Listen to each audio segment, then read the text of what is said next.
കൃപാവരങ്ങൾ ഒരു പഠനം. Part number 4. 17 കൃപാവരങ്ങളെ 3 വിഭാഗങ്ങളായി തിരിച്ചു എന്ന് നാം കാണുകയുണ്ടായി. ഒന്നാമത്തത് അടിസ്ഥാനപരമായത്, രണ്ടാമത്തെ ഭാഗം താൽക്കാലികമായത്, മൂന്നാമത്തെ ഭാഗം സ്ഥിരമായത്. അടിസ്ഥാനപരമായ കൃപാവരങ്ങളിൽ പെട്ടിരിക്കുന്ന 2 എണ്ണമാണ്. ഒന്നാമത്തത് അപ്പസ്തോലനും രണ്ടാമത്തത് പ്രവാചകനും. അപ്പസ്തോലൻ എന്ന വിഷയമായിരുന്നു നാം ചിന്തിച്ചുകൊണ്ടിരുന്നത്.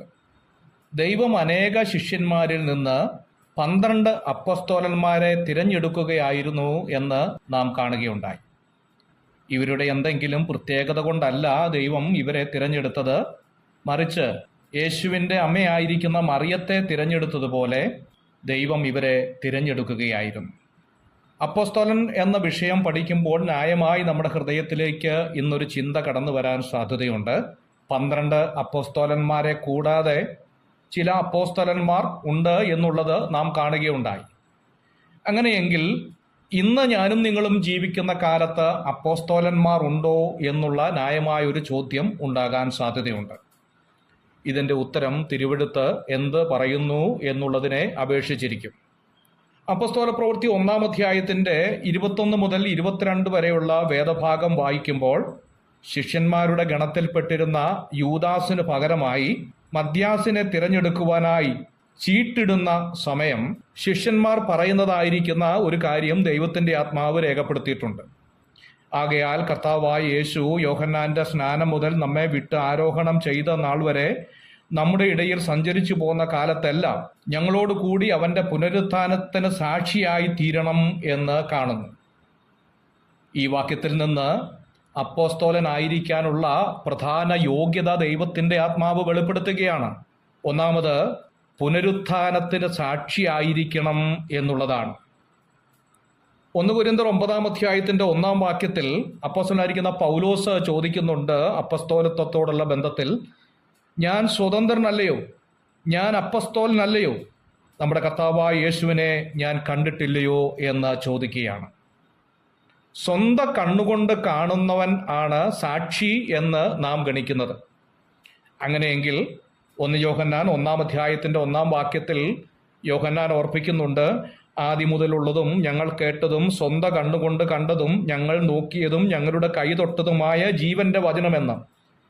അപ്പോസ്തോലനായിരിക്കാനുള്ള യോഗ്യത എന്ന് പറഞ്ഞാൽ സ്വന്തം കണ്ണുകൊണ്ട് യേശുവിനെ കണ്ടവനായിരിക്കണം എന്നുള്ളതാണ്. യേശുവിൻ്റെ പുനരുത്ഥാനത്തിന് സാക്ഷിയായിരിക്കണം എന്നുള്ളതാണ് അപ്പോസ്തല പ്രവൃത്തി 1-ാം അധ്യായത്തിൽ നാം കണ്ടത്. അങ്ങനെയല്ലാതെ ഞാൻ അപ്പോസ്തോലനാണ് എന്ന വാദഗതി കൊണ്ട് മാത്രം ഇന്ന് അപ്പോസ്തോലനായിരിക്കാൻ തിരുവെഴുത്ത് നമ്മെ അനുവദിക്കുന്നില്ല എന്നുള്ളതാണ് ഒരു വാസ്തവം. ഇവരുടെ 3 പ്രത്യേകതകൾ തിരുവെഴുത്തിൽ വെളിപ്പെടുത്തുന്നുണ്ട്. ഒന്ന്, സഭയുടെ ഉപദേശത്തിൻ്റെ അടിത്തറ പാകി തന്നവരാണ് അപ്പോസ്തോലന്മാർ. യോഹന്നാന്റെ സുവിശേഷം 14-ാം അധ്യായത്തിൻ്റെ 26-ാം വാക്യത്തിൽ, എങ്കിലും പിതാവ് എൻ്റെ നാമത്തിൽ അയപ്പാനുള്ള പരിശുദ്ധാത്മാവെന്ന കാര്യസ്ഥൻ നിങ്ങൾക്ക് സകലവും ഉപദേശിച്ചു തരികയും ഞാൻ നിങ്ങളോട് പറഞ്ഞതൊക്കെയും നിങ്ങളെ ഓർമ്മപ്പെടുത്തുകയും ചെയ്യും എന്ന് രേഖപ്പെടുത്തിയിരിക്കുന്നു. ഇന്നും അതുതന്നെ ആവർത്തിക്കണം എന്നുള്ളതാണ്. പുതിയ ഒരു ഉപദേശം സ്ഥാപിക്കാനായി നമുക്കാർക്കും ദൈവം അനുവാദം തരുന്നില്ല എന്നുള്ളതാണ് ഒരു പ്രത്യേകത. രണ്ടാമത്തെ പ്രത്യേകത, ഇവർ സഭയുടെ ഘടനയുടെ അടിത്തറ പാകി തന്നവരാണ്. ശിഷ്യന്മാരിലൂടെയാണ് ആദ്യം ആത്മാക്കൾ രക്ഷിക്കപ്പെട്ട് സഭയോട് ചേരുന്നത്. അപ്പോസ്തല പ്രവൃത്തി 2-ാം അധ്യായം വായിക്കുമ്പോൾ നമുക്കത് കാണാം. അപ്പോസ്തലനായിരിക്കുന്ന പത്രോസിന്റെ പ്രസംഗം നിമിത്തം ആദ്യം 3000-ഓളം പേർ സ്നാനമേൽക്കുന്നതായി തിരുവെഴുത്തിൽ രേഖപ്പെടുത്തിയിരിക്കുകയാണ്. ആദ്യമായി അവർ ശമര്യയിലുള്ളവരെ നേടി അതിനുശേഷം ജാതികളിലേക്കും ഇറങ്ങി പുറപ്പെടുന്നതായി നമുക്ക് കാണാൻ സാധിക്കുന്നുണ്ട്.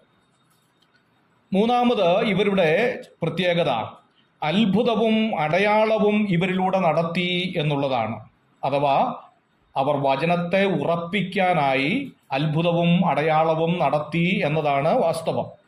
അപ്പോസ്തല പ്രവൃത്തി 2-ാം അധ്യായത്തിൻ്റെ 43-ാം വാക്യത്തിലേക്ക് വരുമ്പം, എല്ലാവർക്കും ഭയമായി അപ്പോസ്തലന്മാരാൽ ഏറിയ അത്ഭുതങ്ങളും അടയാളങ്ങളും നടന്നു എന്ന് വായിക്കുന്നു.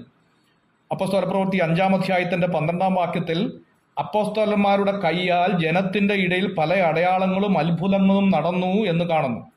അപ്പോസ്തല പ്രവൃത്തി 8-ാം അധ്യായത്തിന്റെ 18-ാം വാക്യത്തിൽ അപ്പോസ്തലന്മാർ കൈവച്ചതിനാൽ പരിശുദ്ധാത്മാവ് ലഭിച്ചത് ശീമോൻ കണ്ടാറെ അവർക്ക് ദ്രവ്യം കൊണ്ടുവന്നു എന്ന് രേഖപ്പെടുത്തിയിരിക്കുന്നു.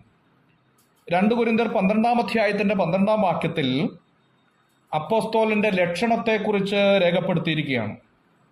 അപ്പോസ്തോലന്റെ ലക്ഷണങ്ങൾ പൂർണ്ണ സഹിഷ്ണുതയും അടയാളങ്ങളാലും അത്ഭുതങ്ങളാലും വീര്യപ്രവൃത്തികളാലും നിങ്ങളുടെ ഇടയിൽ വെളിപ്പെട്ടു വന്നുവല്ലോ എന്ന് രേഖപ്പെടുത്തിയിരിക്കുകയാണ്.